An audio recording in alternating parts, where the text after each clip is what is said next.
2 years to Anxiety Makes Me Poop. It's been in the making for 3, but my first book came out 2 years ago. The first podcast with Cass and I, and Kylie, she was our first guest, came out 2 years ago. And then the social media aspect of it, like Facebook, Instagram, we tried TikTok. That happened pretty close to 2 years ago as well. And we are just having so much fun. It's just incredible. I cannot believe the community that we've built over something that truly happens to a lot of us. Anxiousness, anxiety, stress. So I'm hoping that we brought some light to you, and I'm hoping that this has been a really fun couple years. Last year, the social media really gained traction, and we are just having so much fun with that. So thanks for being here. Wow. The Clopen Effect, that's CLOPEN, the Clopen Effect is our retail podcast, and we're celebrating 5 years with that this year. Unbelievable. I can't believe Cass shows up to my house every week, I would say 49 weeks out of the year, and we record. And we've been doing that for 2 years and 5 years. That's committed.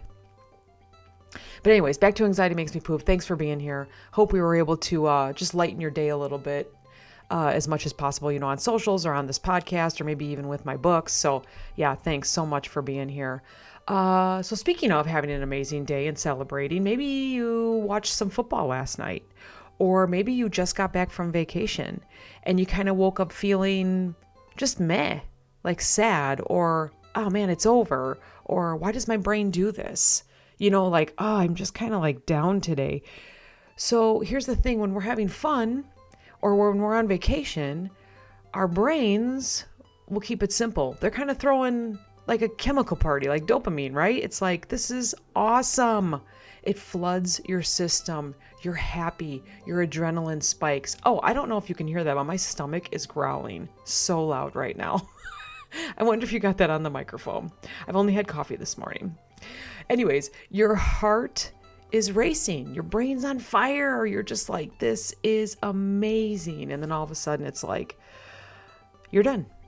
Right? The event is done, or the game is over, or you get back from vacation and, post vacation, your mood just goes kind of bland, just meh. Maybe after a vacation, the crash is extra strong because you got to get back to real life. Your brain loved the adventure, the relaxation, the sunshine, whatever the fun was. And now it's just kind of stuck staring at your inbox, right? Or maybe you're back to your house, which you love, right? Hopefully it's a safe haven. Or your apartment, or you're just kind of looking around like, man, that beach was incredible. I wish I could go back. However it shows up, whether it whispers, whether it yells, maybe anxiety is like, what is this? Now we're going to start panicking again, right? So yeah, now your anxiousness and your anxiety is back. Oh gosh, how do we still enjoy today, even after the fun is over? All right, so here's a couple tricks maybe that will help. I don't know. Maybe just listening to this is making you think, you know what, I'm not going to be down today. But keep listening anyways. Don't shut it off. So maybe a little mini reward for having so much fun. Coffee, dark chocolate, scrolling through some fun or hilarious things.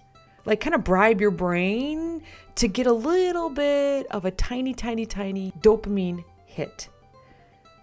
Maybe it works. How about relive the fun? Scroll back through photos, videos, look at your souvenirs, unpack your bag. Maybe watch replays of the game. Let your brain enjoy a little mini encore, we'll call it, where you're just kind of rewatching the highlights. Maybe move your body a little bit.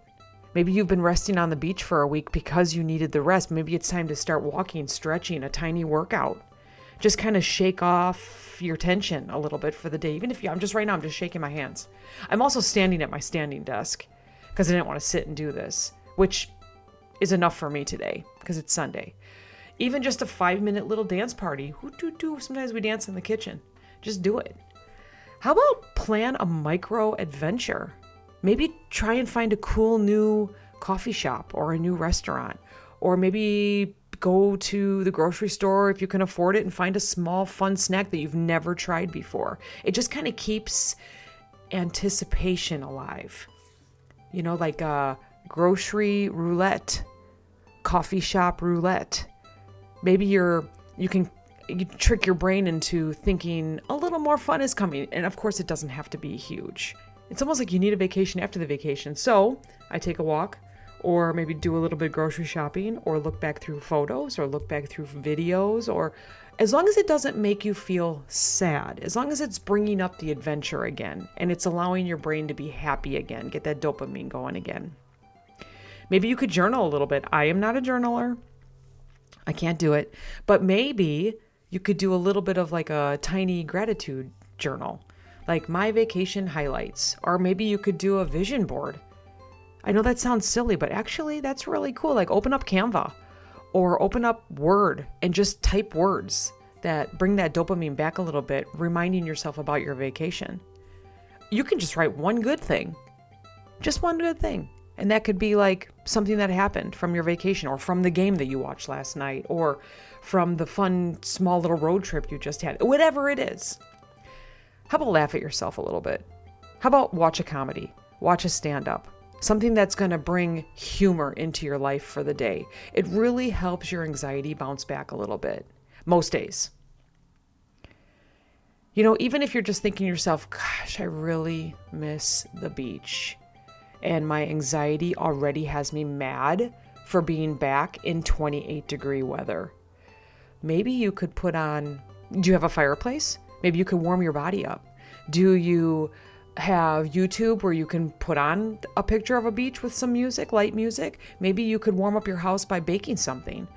Anything that, I guess the whole point is, whatever you do, don't sit in your anxiety, or don't sit in your sadness, or maybe you just need a nap. Maybe you need a rest, or even, I know this sounds silly, but maybe unpack your bags from vacation and just do a couple small loads of laundry. You know, just kind of look through what you just wore. Look at your bathing suit and think, oh, that's so much fun. There's still sun, there's still some sand, or I can remember the sun. Just something to kind of bring happiness back, okay? Feeling sad after something amazing, like a vacation or a very fun game, doesn't mean it wasn't amazing. It just means that your nervous system is adjusting back to its baseline. Your brain had a lot of fun. Your body probably had a lot of fun. Maybe did a little bit of damage. Drink some water today. It just doesn't know how to exit gracefully. You know, like all of that dopamine. So that post-fun or post-vacation jet lag, we'll call it, is maybe what's happening. If you're feeling a little bit blue, you're not alone. Okay, you're not alone. Maybe get up now and just go find something. You know, open your front door and take a deep breath. If that's all that you can do today. It's cold. Well, here in the Midwest, it's cold, but the fresh air, right? The fresh, cold air might just kind of snap you right out of it. You can do this, all right? Thanks for hanging out with me today. Thanks for hanging out with us for 2 years. Oh my goodness. Enjoy the highs, survive the lows, always laugh along the way. Thanks so much for being here. We'll talk to you next time.